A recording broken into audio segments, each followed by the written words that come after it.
अक्सर लोग पाइथन के इस इंटरव्यू क्वेश्चन में जो है वो मार खा जाते हैं। कौन सा क्वेश्चन बहुत ही सिंपल है लेकिन थोड़ा सा ट्रिकी है। देखने में इंसान को ऐसा लगता है कि इस क्वेश्चन का आंसर जो है वो ये होगा, बट इस क्वेश्चन का आंसर जो है वो कुछ और ही होता है। कौन सा क्वेश्चन है वो यहाँ पे आप देख सकते हैं।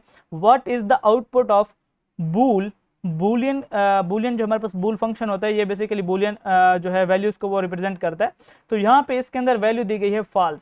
अब यहाँ पे बहुत से लोग क्या करते हैं, बूलियन के अंदर अगर फॉल्स लिखे हो तो लोग कहते हैं कि इसका आंसर क्या होगा, हमारे पास फॉल्स होगा, क्योंकि वहाँ पे फॉल्स वैल्यू है तो इसका आंसर क्या आना चाहिए, हमारे पास फॉल्स होना चाहिए।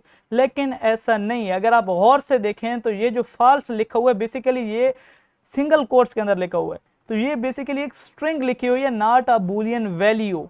ये कोई बूलियन वैल्यू नहीं है बल्कि ये एक स्ट्रिंग है। और जितनी भी नॉन एम्प्टी स्ट्रिंग होती हैं वो सारी की सारी क्या होती हैं, उनकी बूलियन वैल्यू हमेशा ट्रू होती है। क्योंकि जितनी भी नॉन एम्प्टी स्ट्रिंग होती है वो बेसिकली उसकी बूलियन वैल्यू क्या होती है, ट्रू। तो ये एक स्ट्रिंग है, इसके अंदर बेशक फॉल्स लिखा हो, बेशक जीरो लिखा हो, कुछ भी लिखा हो, आंसर क्या होगा आपके पास, आंसर होगा आपके पास ट्रू। अब यहाँ पे आप देखें, अगर इसको मैं रन करता हूँ, ये बूलियन क्या करेगा, ये जस्ट चेक करेगा कि ये जो स्ट्रिंग है ये एम्प्टी है या नहीं। अगर ये एम्प्टी नहीं है तो इसका आंसर वो क्या करेगा, ट्रू। अगर ये एम्प्टी होती तो इसका आंसर वो क्या करता, हमारे पास फॉल्स देता। अब हम हमारे अक्सर जो है लोग क्या करते हैं, वो क्वेश्चन को गौर से देखते नहीं। अगर वहां पे हम इसको क्वेश्चन को ऐसे नॉर्मल अगर अंदाज में देखें तो बूलियन के अंदर अगर फॉल्स लिखें तो उसका आंसर क्या आ जाएगा, आपके पास जस्ट फॉल्स आंसर आएगा, क्योंकि बूलियन जो है फॉल्स को फॉल्स ही समझेगा। लेकिन ये फॉल्स नहीं है, यहाँ पे ये क्या है, बेसिकली सिंगल कोट्स के अंदर लिखी हुई एक स्ट्रिंग है।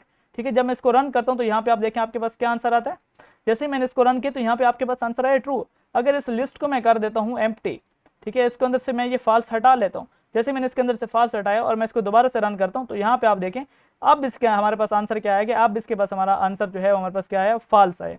तो ये बेसिकली बहुत ही सिंपल सा क्वेश्चन है, लेकिन अक्सर जो पाइथन डेवलपर है वो इसमें कंफ्यूज हो जाते हैं। जब उसको देखते हैं तो वो सही से गौर से जो है वो देखते नहीं है इंटरव्यू की टेंशन में, और इसका आंसर जो है वो गलत दे देते हैं। ठीक है, तो इस क्वेश्चन को आपने गौर से पहले देखना है, देन जो है आपने आंसर करना है।